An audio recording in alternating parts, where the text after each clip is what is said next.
mesmo sexo, ela tem implicações patrimoniais, sucessórias e previdenciárias, por exemplo. Então, esse assunto já foi decidido pelo Supremo Tribunal Federal. Não tem lei nenhuma no Brasil, mas o Supremo Tribunal Federal já disse que pessoas do mesmo sexo podem, inclusive, se casar.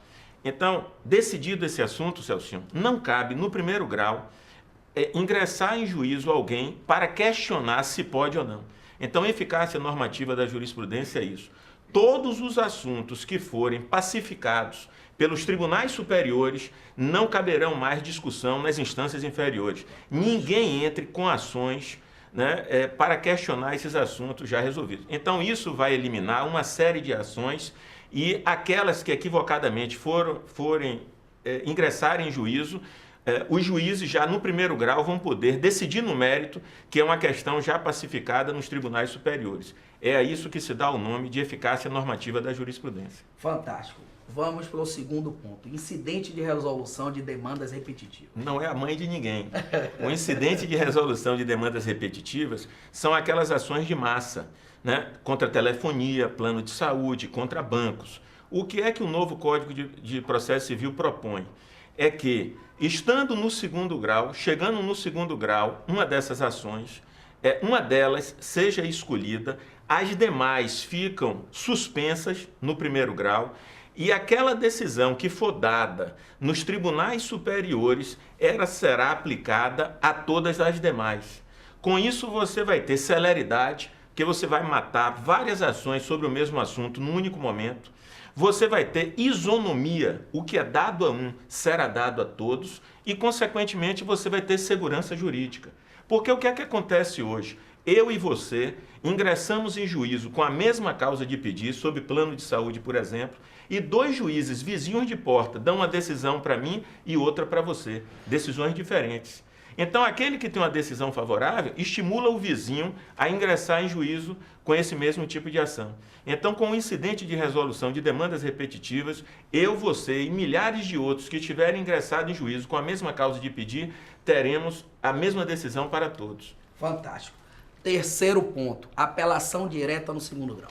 Olha, isso foi um negócio que me deixou triste. Eu coloquei a apelação.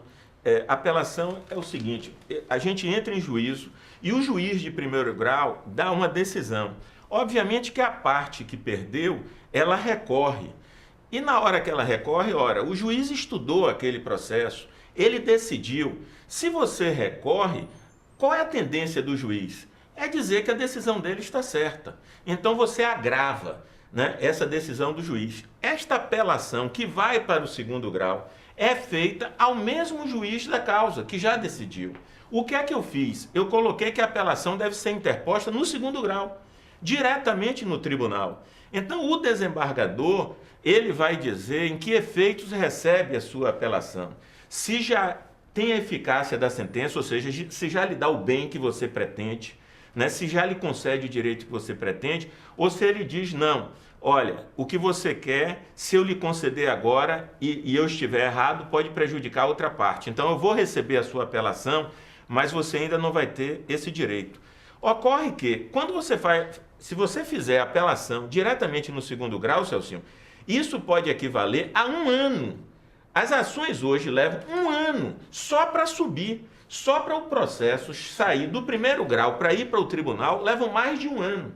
Então, quando eu coloquei no novo CPC a apelação interposta diretamente no segundo grau, foi para ter essa economia de tempo. E, para minha tristeza, me parece que a comissão votou que a apelação deve ser dirigida ainda para o primeiro grau. Eu julgo isso um retrocesso e espero que o Senado conserte ou que na tramitação possa prevalecer aquilo que nós defendemos, a apelação interposta diretamente no segundo grau. Outro ponto, julgamento em ordem cronológica. Eu estou aqui agoniado porque ele quer fechar tudo no programa e eu queria fazer comentários após as falas, mas eu estou indo no seu embalo. Vamos no julgamento. Porque são mais de 1.080 artigos, então a gente tem que selecionar para as pessoas. A questão é que quem tem competência para falar como você tem, deixa a gente tão encantado que não vale a pena A gente tá assim, mas vamos no julgamento em ordem cronológica, você me matando do coração. O meu papel e o seu é estimular quem está nos ouvindo a se interessar pelo tema. E aí vai buscar nas redes sociais, no site da Câmara, esse projeto, no Google, esse projeto para poder participar de alguma forma. O julgamento em ordem cronológica é exatamente isso, é a possibilidade de você julgar cronologicamente. Quais são as exceções? As exceções são quando, numa audiência de conciliação, o juiz mata o processo, e aí ele pode passar na frente, ou quando um relator, no segundo grau, numa instância colegiada, motivadamente, ele consegue passar um processo na frente de outro que dependa do julgamento coletivo com outros colegas na Câmara ou na turma.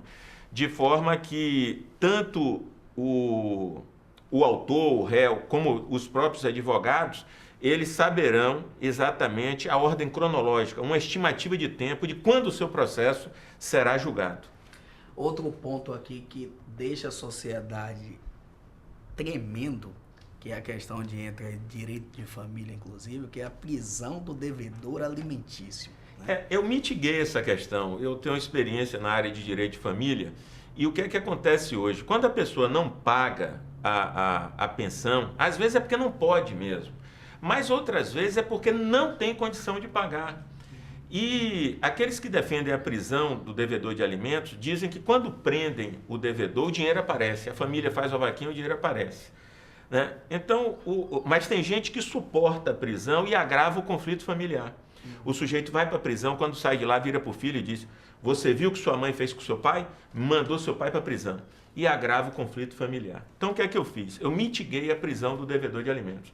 Eu coloquei que antes do regime fechado, você vai ter o regime semiaberto, ou seja, a pessoa vai presa para dormir à noite. Ele tem que sair de manhã para trabalhar, para prover os meios para pagar a pensão. Pode ser até fazendo a vaquinha da família, vendendo um computador, vendendo um carro, vendendo até a casa, né, para pagar a pensão do filho. Mas se a pessoa insistir, né, e não pagar, aí é que você evolui para o regime fechado. Então, o que nós fizemos foi mitigar a prisão do devedor de alimentos. Você sabe que quando há vontade política no parlamento, se votam as coisas do dia para a noite.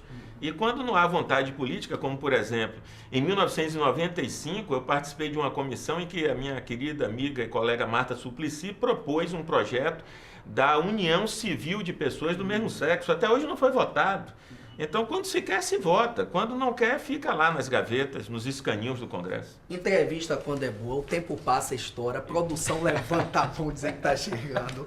Mas aí é o apelo à CNT, a nosso querido Claudiano Ferreira, a dona Fátima Dantas, que esse programa vai ser elástico. Provavelmente nem anúncios, nem patrocinadores teremos, porque não permitiremos um corte por conta dessa aula. Serginho, muito obrigado. Querido, sou eu que agradeço, um prazer receber você na minha casa. Muito obrigado. Já aprendeu o caminho. Já aprendi o caminho. Pela essa contribuição que você vem dando, abdicando da vida pessoal, infelizmente, abdicando da sua vida profissional, para cuidar de nós, para cuidar do coletivo, na sua vida política, transformando as vidas da gente. Inclusive agora, digo inclusive por conta de toda a sua vinda como vereador, deputado estadual, federal aí com o CPC, chefe da Casa Civil, para que a gente possa ter uma sociedade mais tranquila, mais harmoniosa, mais justa e mais igualitária. Obrigado por nos receber tão bem aqui na sua casa, com nossa querida Solange.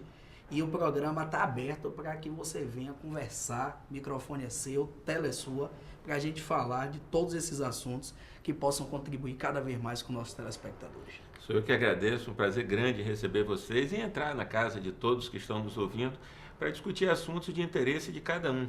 Né? Eu fico muito feliz de servir ao meu estado e ao meu país da melhor forma possível. Eu, na verdade, eu sempre procurei ser o político advogado que eu gostaria de votar e de ter me formado. Então, a gente procura atuar com ética, com seriedade, com honestidade, porque a nossa razão de viver é essa, é a transformação de um mundo num lugar melhor, com menos desigualdades, com menos injustiça. Se cada um fizer a sua parte, né, eu penso que nós vamos espraiar um mundo melhor. Mas se as pessoas continuarem jogando lixo na rua, estacionando em vaga de deficiente físico, de idoso, né, não respeitando fila e fazendo essas coisas, se as famílias não souberem o que os seus filhos fazem, de fato não há como melhorar. Permita-me complementar. E se nós continuarmos não sendo eleitores padrão FIFA, a gente vai piorar cada vez mais, porque não lhe teremos no parlamento.